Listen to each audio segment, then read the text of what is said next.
Hello friends, welcome back to my YouTube channel. तो एक बार फिर स्वागत है आपका मेरे यूट्यूब चैनल में। और आज जो हम चीज़ें डिस्कस करने वाले हैं उसका नाम है रिलेशन एंड फंक्शंस में चैप्टर नंबर 2।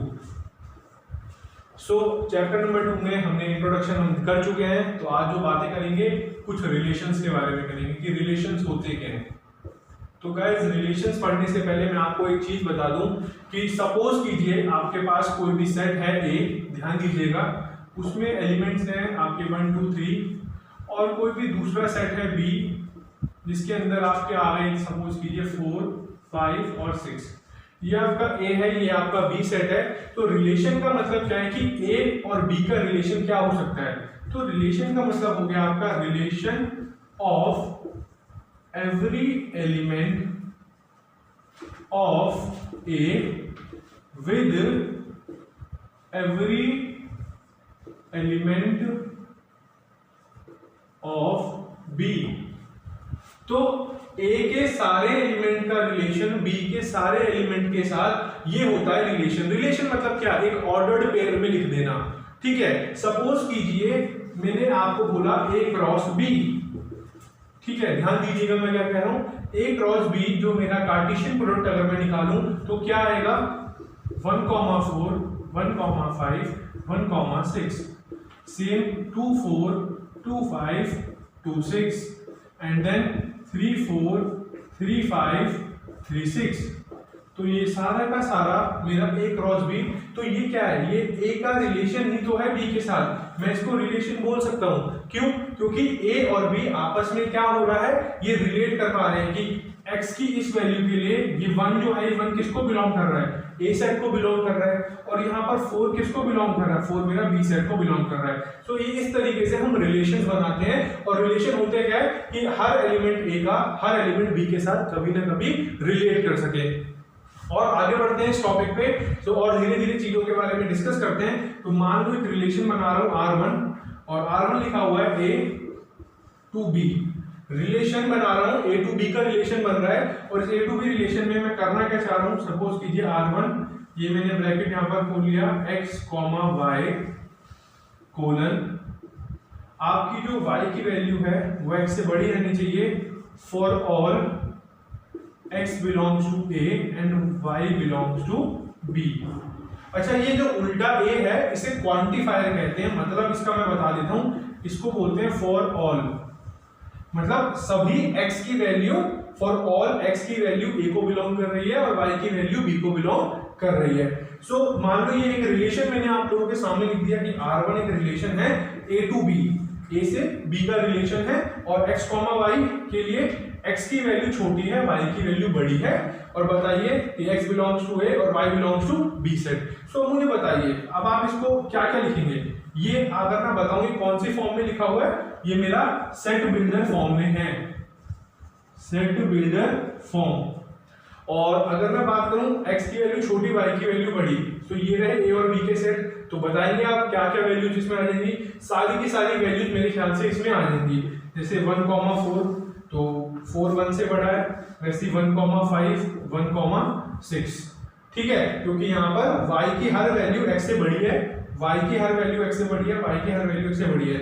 ये पहली वैल्यूज, ठीक है, हमारी a सेट से बिलोंग कर रही है और ये दूसरी वैल्यूज मेरी y सेट से बिलोंग कर रही है। सो ऑर्डर्ड पेयर ही है, ये ऑर्डर्ड पेयर है। और इस तरीके से और मैं इसमें और क्या क्या लिख सकता हूँ, a में और क्या क्या आ जाएगा, ऐसी 2 4 2 5 2 6। ठीक है, और वैसे ही आगे बात करूं तो सो ऑन और भी चीजें मैं इसमें लिख सकता हूं।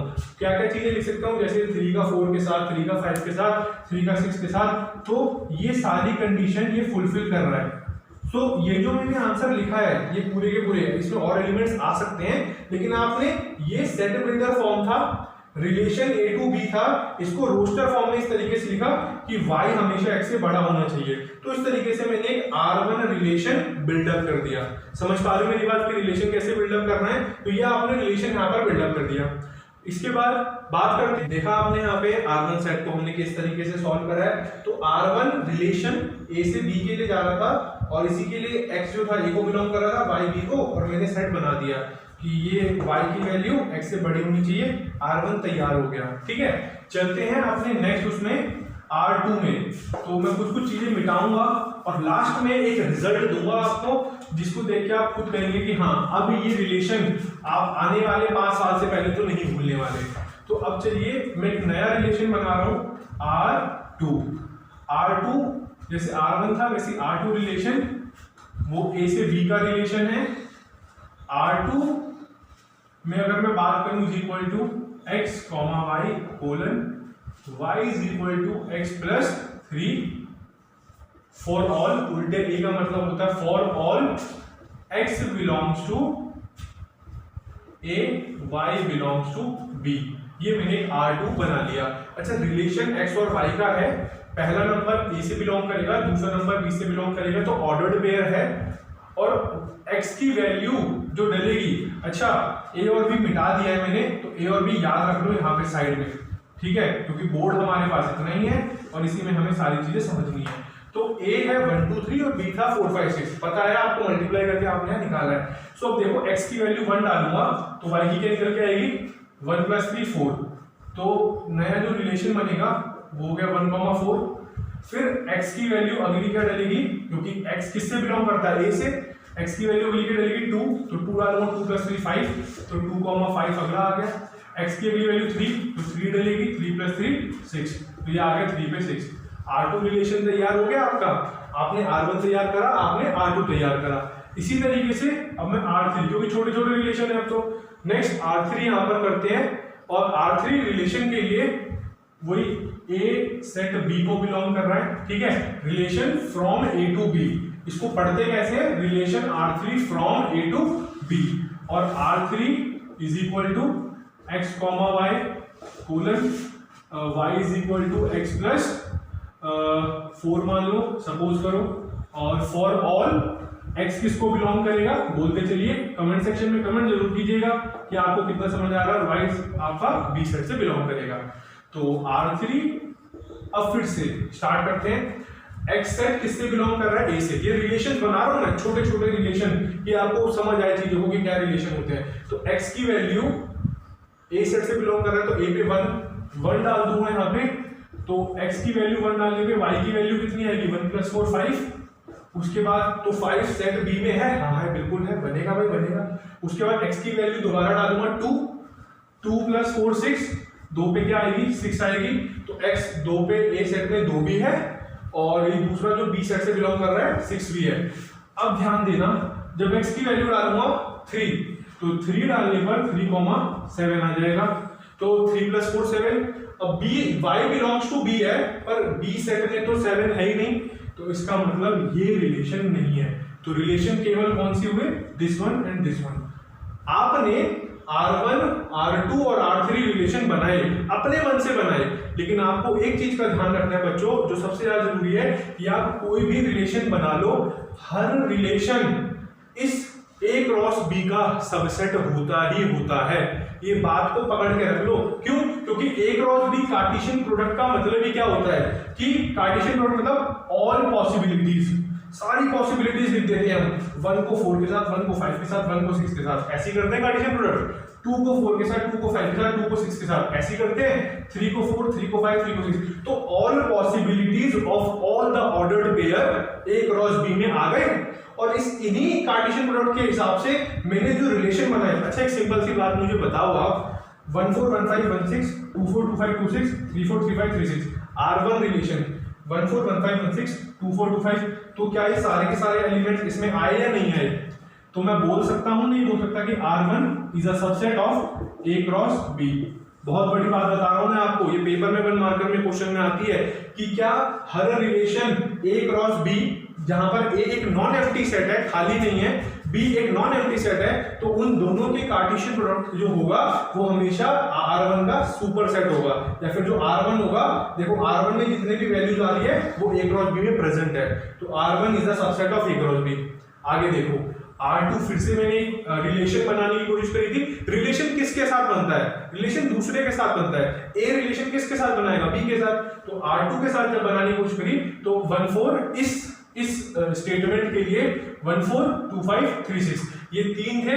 अब एक बात बताओ, 1 4 A क्रॉस B में है, 2 5 है, 3 6 है, तो यहां पर भी मैं बोल सकता हूं या नहीं बोल सकता कि R2 आपका किसका सबसेट होगा, A क्रॉस B का।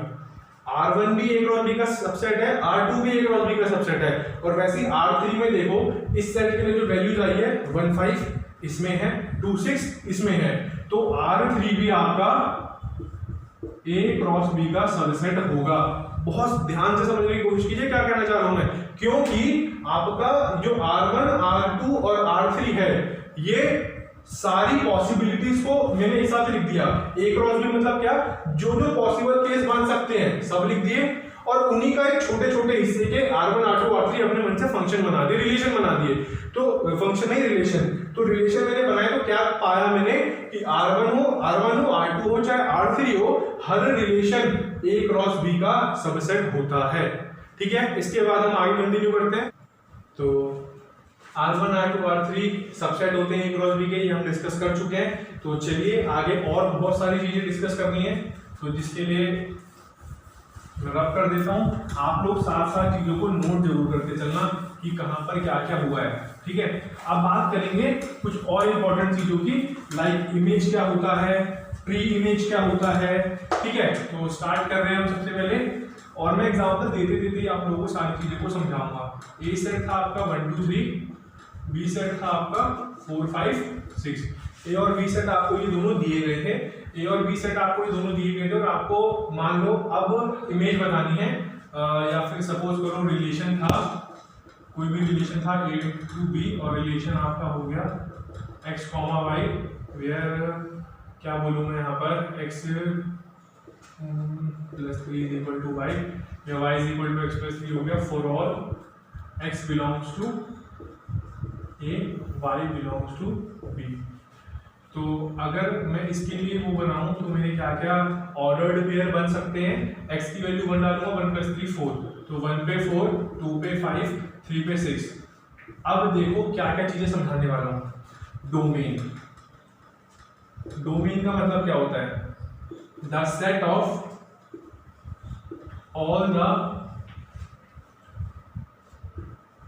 इनपुट्स और first element of the ordered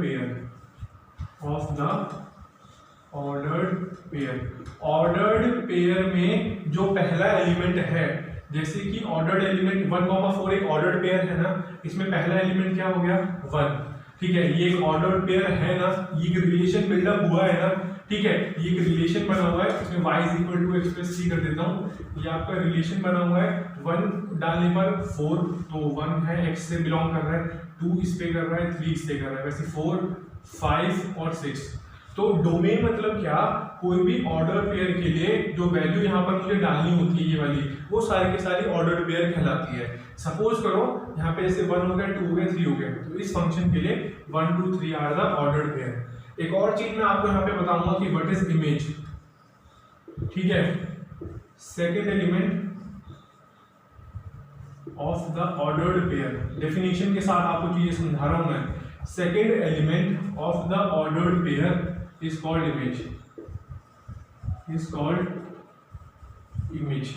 suppose 1,4 है, ठीक है, तो जो सेकेंड इमेज है ना, यहां पर मैं बोलूंगा 4 इज द इमेज ऑफ 1। 1 की इमेज है 4। 1 किसको बना रहा है, 1 4 को बना रहा है।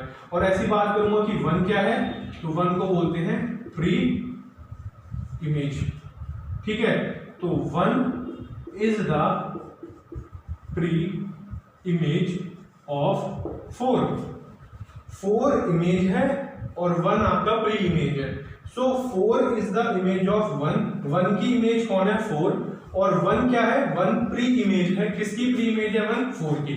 तो this is your image and this is your pre image. ठीक है, डोमेन समझ आ गया। जितने भी ऑर्डर पेयर हैं, जितने भी सेट हैं ऑर्डर पेयर के, हर पहला एलिमेंट क्या कहलाएगा, डोमेन। चलिए नेक्स्ट पे आते हैं। इमेज प्री इमेज हो गया।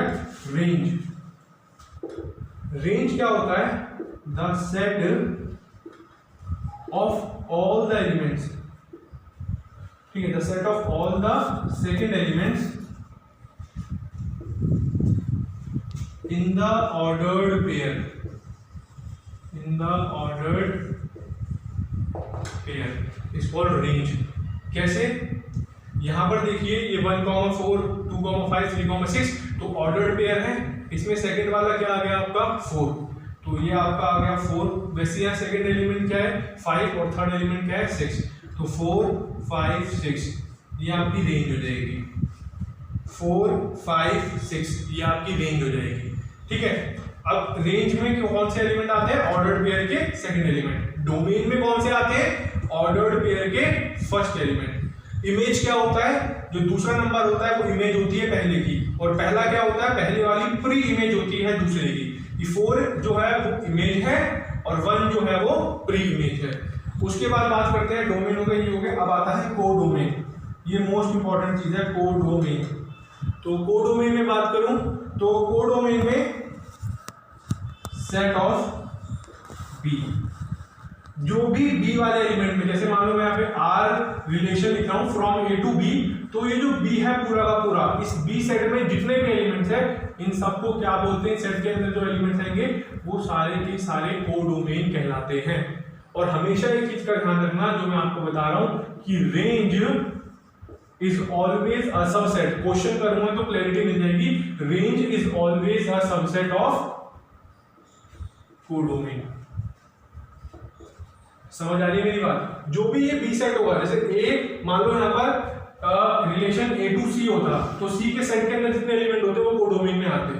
सपोज करो ए टू ए ही होता, इधर भी ए और इधर भी ए, तो जो ये वाले ए के अंदर जितने भी एलिमेंट होते वो सारे के सारे कोडोमेन के अंदर आते। और जब रिलेशन बन के तैयार होता तब आप उनमें से ढूंढते कि डोमेन 1, 2, 3, क्योंकि हर पहला एलिमेंट ऑर्डर्ड पेयर का डोमेन, हर दूसरा एलिमेंट ऑर्डर्ड पेयर का रेंज, और अगर वही पहला नंबर प्री इमेज, दूसरा एलिमेंट हमेशा इमेज होता है। तो अब हम क्वेश्चन से स्टार्ट करेंगे और समझेंगे कि कैसे करते हैं। तो चलिए फटाफट से पेन कॉपी आप लोग निकाल लीजिए। कॉन्सेप्ट्स को समझते चलोगे, मैथ्स बहुत इजी है, ध्यान रखना। चाहे 11th में आपके पास पीसीएम है, चाहे आपके पास कॉमर्स अकाउंट्स बिजनेस है, कुछ भी आप करोगे। तो क्वेश्चन पे स्टार्ट करते हैं। आर रिलेशन है A to A, A to B होता था, अब ए टू ए, मतलब ये भी ए है और ये भी ए से ए का ही रिलेशन बनाना है। ए सेट के अंदर वैल्यूज हैं 1, 2, 3, 4, 5, 6, और आपको क्या क्या करना है? 2 मिनट रुकिए। Define relation, depict the relation using A diagram, और आर है आपका, आर रिलेशन जो दिया है वो दिया है x, y, और y is equal to x plus 1, तो y is equal to x plus 1 ये आपको दिया हुआ है क्वेश्चन में। ठीक है, ये रिलेशन बनाना है मुझे इससे, और इसके बाद मुझे जो नेक्स्ट करना है फाइंड आउट करो आप, find domain, range, codomain and draw arrow diagram. ये नई चीजें जो आज हमें करनी है। ठीक है, तो एरो डायग्राम में भी चलना है, तो स्टार्ट करते हैं फिर हम फटाफट से। अच्छा, ए से ए का ही है, ए का रिलेशन ए के साथ ही बनाना है, तो मतलब हर पहली x की वैल्यू किस पे बिलोंग करती है? ए से। और आपको क्या पता है कि y की ऑर्डर्ड पेयर का कहता है y की किससे करती है? यहां पर जो होता है, और यहां तो b है ही नहीं, तो y भी अब किससे बिलोंग करेगा? ए से। समझ पा रहे हो मेरी बात? तो x भी a से बिलोंग कर रहा है, y भी a से बिलोंग कर रहा है। a सेट हो गया आपका 1, 2, 3, 4, 5, 6। तो अब आगे बढ़ते हैं फटाफट से। y is equal to x plus 1। So अब मैं आंसर स्टार्ट कर रहा हूं, आप लोग देखिए जरा यहाँ पे। तो अगर मैं यहाँ पर x की वैल्यू 1 डाल दूं, x 1 डालूंगा तो y कितना आएगा? 2, 1, 2 आएगा। 1 आ रहा है इनमें? हाँ आ रहा है।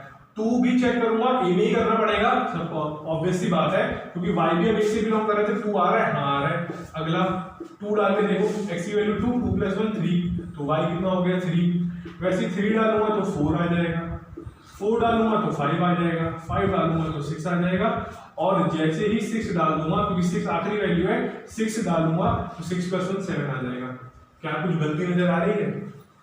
6 डालने पर 7 नहीं आएगा। क्यों? क्योंकि 6 डालने पर जैसे 6 प्लस 1 y की वैल्यू 7 आएगी, तो y किसको बिलोंग कर रहा है? a को बिलोंग कर रहा है, और ये सेट में 7 है ही नहीं, तो ये आपका रिलेशन नहीं होगा। तो फटाफट से मैंने रिलेशन बना लिया। इसी रिलेशन के लिए आप ध्यान देना बच्चों कि ये 1, 2 है आपका, तो और मैंने आपको बताई है हर पहली चीज आपकी 1 क्या है? प्री इमेज है किसकी? 2 की, और 2 क्या है, इमेज है। अगर मैं आपसे इमेज पूछ लूं तो आप बोलोगे 2 इज द इमेज ऑफ 1, 2 1 की इमेज है, यहाँ 3 2 की इमेज है, 4 3 की इमेज है, 5 4 की इमेज है, 6 5 की इमेज है। ठीक है, तो हमें तो डोमेन पे चलना है, तो डोमेन डेफिनेशन कर ही रही है, अभी 5 मिनट पहले करी है। डोमेन मतलब क्या, ऑर्डर्ड पेयर में हर पहला एलिमेंट डोमेन कहलाता है। तो ऑर्डर पेयर ये रहा, पहला एलिमेंट क्या हो गया 1, तो 1 2 3 4 5, ठीक है, वो तो आएगा ही। रेंज पे चले, रेंज मतलब क्या, हर ऑर्डर्ड पेयर में सेकंड एलिमेंट रेंज, हर सेकंड दूसरी वाली एलिमेंट रेंज, तो 2 3 4 5 6, डोमेन यहां पर आ गया, रेंज यहां पर आ गया, कोडोमेन। ठीक है, कोडोमेन में क्या बताया था, जो भी ए का रिलेशन जिसके साथ निकालना होता है, जो यहां होता है, ये होता है कोडोमेन। अब यहां पर भी ए ही है, तो पूरा का पूरा सेट ही कोडोमेन हो जाता है, जो भी यहां होता है, मैंने आपको बताया कोडोमेन में। तो यहां पर है क्या, ए, तो कोडोमेन क्या हो गया 1 2 3 4 5 6, क्योंकि कोडोमेन मतलब जो सारे के सारे एलिमेंट यहां प्रेजेंट हैं दूसरे वाले सेट में, लेकिन दूसरा सेट भी ए ही है, तो ए में जितने एलिमेंट आ रहे हैं 1 2 3 4 5 6, तो वो मैंने यहां लिख दिए। तो आप एक चीज देख रहे हो कि जो भी आपका रेंज है, रेंज जो होती है कोडोमेन का हमेशा से सबसेट रहा है। सो रेंज के 2 3 4 5 6 इसके अंदर है, तो range is a subset of codomain, ये आपका यहां पर हो जाएगा। और बात करता हूं अगर एरो डायग्राम की, तो एरो डायग्राम कैसे बनाते हैं बच्चों, एरो डायग्राम एक नया टॉपिक है। इस तरीके से आप यहां पर एक बनाएंगे, इस तरीके से यहां पर आप दूसरा बनाएंगे, ठीक है। अब यहां पर भी ए ही लिखा जाएगा, यहां पर भी ए ही लिखा जाएगा, x y था, x इसको बिलोंग कर रहा है, y इसको बिलोंग कर रहा है। x में a में वैल्यू क्या है 1 2 3 4 5 6, 1 2 3 4 5 6, ठीक है। अब देखो एरो डायग्राम क्या होता है, नया टॉपिक है। 1 पे किस पे मैच हो रहा है, 2 पे, तो 1 किस पे चला गया 2 पे, 2 किस पे जा रहा है 3 पे, तो 2 किस पे जा रहा है 3 पे, 3 किस पे जा रहा है 4 पे, 3 किस पे जा रहा है 4 पे, 4 5 पे, 5 6 पे। तो यहां देखिए 1 2 3 4 5 सिर्फ ये प्री इमेज बना रहे हैं, और यहाँ 2 3 4 5 6 ये आपकी इमेज बन रही है। तो 1 2 3 4 5 ये है domain, these are the domain. यहाँ पे जो इमेज बन रही है 2 3 4 5 6, और सेट बी में है, ये है तो यही सेट, लेकिन कहने को तो दूसरा सेट है। सेट बी में क्या क्या इमेज बन रही है 2 3 4 5 6, तो ये रही रेंज में 2 3 4 5 6। और कोडोमेन क्या होता है, दूसरे वाले के अंदर के सारे एलिमेंट, ठीक है, दूसरे वाले सेट के सारे एलिमेंट 1 2 3 4 5 6, ये आपका कोडोमेन हो जाएगा। सो आज के लिए इस वीडियो लेक्चर में इतना ही। नेक्स्ट वीडियो में मिलेंगे, कुछ क्वेश्चन डिस्कस करेंगे। तब तक के लिए आप भी एक्सरसाइज 2.2 कंप्लीट करके रखिए, क्योंकि आपको पता है हमारा सारा का सारा जो मोटिव रहता है वो रहता है टॉपिक्स पे, कॉन्सेप्ट्स पे। एक एक क्वेश्चन नहीं करेंगे, कुछ क्वेश्चंस करेंगे, इंपॉर्टेंट करेंगे, लेकिन सारे नहीं करेंगे। Thank you so much.